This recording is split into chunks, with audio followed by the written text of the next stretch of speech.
Hello there, this is Carlo. Welcome to another video. And change of scenery today. The weather in the UK, or London in general, is stunning. It's a little bit windy, but still the sun's out, so it's really nice. So I thought I'll come out here, sit in the garden with a nice cup of coffee, a fag, and just have a chat with you guys and give you some updates. So, as described in the description, Imac 27-inch 5K, 4 weeks on. It's just over 4 weeks actually, I think. It's about 5 weeks now. What do I think of it? Well, I'm happy. It's a nice machine. It's doing everything that I want it to do and that I need it to do. It does have some difficulties sometimes with more intense rendering in Maya, when I do some stuff in Maya, but it copes, if that makes sense. It does the job. It just doesn't do it as quickly as my Skylake rig did, which is understandable. It's not, I didn't expect it to be as quick, but it keeps up, if that makes sense. It does keep up. I think it's nice working in that sort of 5K environment. The picture quality of that computer is absolutely stunning, and it's given a new lease of life to the way After Effects looks and Maya looks, and when you're modelling and you're creating visual effects, to have it in that stunning sort of looking 5K retina display is absolutely fantastic. So although sometimes really intense stuff does affect performance, I put it down to that it's outputting it in 5K at the end of the day. The screen is in 5K, so it's going to have some sort of impact on performance, but it still runs very smooth, and the machine gets the job done. So it's an absolute. If I couldn't recommend an iMac computer, I would 100% recommend this. If you're into visual effects, if you're into modelling, stuff like that, it does the job. You don't really need to go out and buy a 20-30 grand computer to do this stuff. This stuff does it absolutely perfect. I've not really pushed it to the limit, but I intend to do that sometime in the week. So I've got some 6K footage been sent over to me, which was shot on a Red camera. So I'm going to run it through that, through Final Cut, and I'm going to run it through Adobe Premiere Pro and come back to you guys and tell you how it's done. I know it should do okay because I've recorded a couple of things on my Red camera, and it works absolutely fine. I think the one is 8K actually, not 6, 8K. It's a newer Red camera, so I don't know what model it is, but I do know it shoots in 8K, so I'm going to be able to sort of test that out on the system, which is going to be cool. We've got some really cool stuff happening later in the fall. I don't know if you saw a teaser video that I've just edited together with some clips for you guys. It's basically the Maurice, I think it's called, 600. Can't remember what it's called, but it's a drone, which is really cool, and it can carry a any camera, heavy camera like a DSLR, Red Epic, Panasonic G4, whatever you want to hook up to it, it will carry.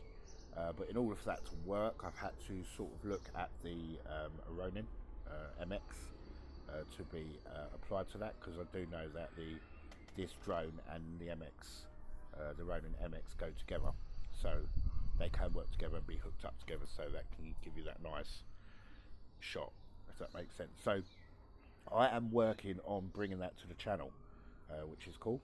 I set myself a goal. Didn't really like that. So I set myself a goal to have them by late fall, and I will do it. I will get them products in for a full detailed review, unboxing. Like I said, I never really do unboxings on my channel, but for this I'll make an exception. We're doing unboxing, we'll do some tests on it. You know, we'll take it into the field and we'll just have basically some fun with it, and see what we can do with it,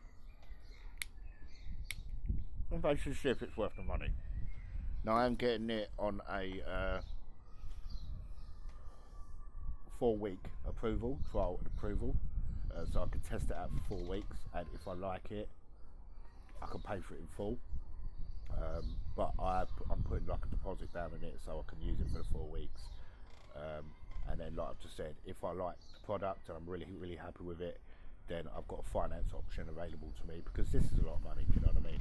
I think the drone is something like $4 grand, and the MX is the Ronin MX like something like $2 grand. So it's stupid money. So it's one of the biggest investments I've done in a long time. So we're going to have the opportunity to test it out first and see if we really like it. And I know I'm going to like it. So anything that sort of costs that amount of money must be really good. So we're going to give that a good go, and bring that to the channel later in the fall. Now I don't know when abouts in the fall when it's coming, because I've not had any confirmation yet, but I do know that I've got a very close friend that's in the film industry that I'm getting it from, and we just have to wait and see how that sort of progresses. We might get it in sections, so we might get the Ronin MX first, and then we get the drone afterwards, maybe a couple of weeks afterwards. But still, it'll make for a really cool set of videos for you guys to enjoy. So yeah, all in all, very happy with the performance of the Imac 27-inch 5K. Very stable machine. I've not had one crash on it, to be perfectly honest. I've not had one crash or one beach ball on it. It seemed very stable, more stable than any Hackintosh. I mean, I used to really like doing Hackintoshes. As you know, there's a lot of Hackintosh stuff on my channel, but it was too much bullshit. Do you know what I mean? It was just too much worrying, because you're always worrying with a Hackintosh. I've said this a million times. You're worrying your arse off. That system could bug out any time, and before you know it, you ended up putting Windows 10 back on it and going back to Windows. Even though I love Windows, but a lot of people do Hackintoshes because they want the OS X experience, and in my opinion, the only way you're going to get the best OS X experience if you've got a genuine Mac, and it's as simple as that. And this is coming from someone who has done Hackintosh for years now, donkey's years. So I've got a lot of experience in Hackintosh. I've got a lot of experience in components, how to build them, how to install them. I'm going from Clover. I'm going all types of methods, you know. All types of method of installing a Hackintosh I've done, and I'm quite clued up with. But it's still, no matter how good you are, no matter how great you are at putting a Hackintosh together and installing OS X on a computer that's not designed to run a Mac, there's still an element of, is this going to crash? Look, if any person that builds a Hackintosh, right, can safely sit there, right, and say they don't worry every time they use their Hackintosh, then they're a liar. Absolute liar, because you always will, because it's a hack. You always will. And it's not just that. If you're buying or investing in expensive software, you screw that software up as well. You mess the software up as well. And things like certain programs like the Foundry Suite, and you get certain plugins from Video Copilot. You only get X amount of time you can license it. So for instance, if you buy heat distortion, for instance, from Video Copilot, you can only say license it 3 times, and then that's it, you've got to rebuy it again. So they don't give you like an unlimited license where you can just download it on as many computers as you want, and keep reinstalling stuff. Once you've used your, say for instance, 3 tries, 3 licenses, that's it, you've got to repurchase it again. So you're going to be stuck with that when you have a Hackintosh as well. You're going to be, if this crashes, I've got to reinstall OS X, then I've got to reinstall plugins that I might not be able to install no more because my licenses have expired. So that was like a no-go for me. That was like a fuck that shit, do you know what I mean? But I was happy with what I did with the iMac. It's working absolutely fantastic. I'm editing 4K video on it, like buttery smooth, no problems whatsoever, in Final Cut and Premiere Pro. which is great. With loads of effects in it, and I'm getting no problem with it. I'm getting no lag, nothing. So it was a worthy purchase. So I hope you've enjoyed this quick sort of update video, and the video about the iMac and what's coming. I hope you guys are looking forward to it as much as I am. I do want to take this opportunity to thank you guys again for all your support. We're looking at 1,400 subs right now, over 1,400 subs, so amazing. I didn't expect to get that amount of subs, to be perfectly honest. Like I said, I didn't set out to be one of them people that wants loads of subs. I just want you guys to enjoy the content. But as you're getting subs, I know as I'm getting subs, I know you guys must be enjoying it. So I'll just keep going with what I can do for you guys, and just coming up with some really cool projects and series. So yeah, as always, guys, thanks for listening. A like rating would be appreciated, and I'll catch you in the next video. Ciao, ciao.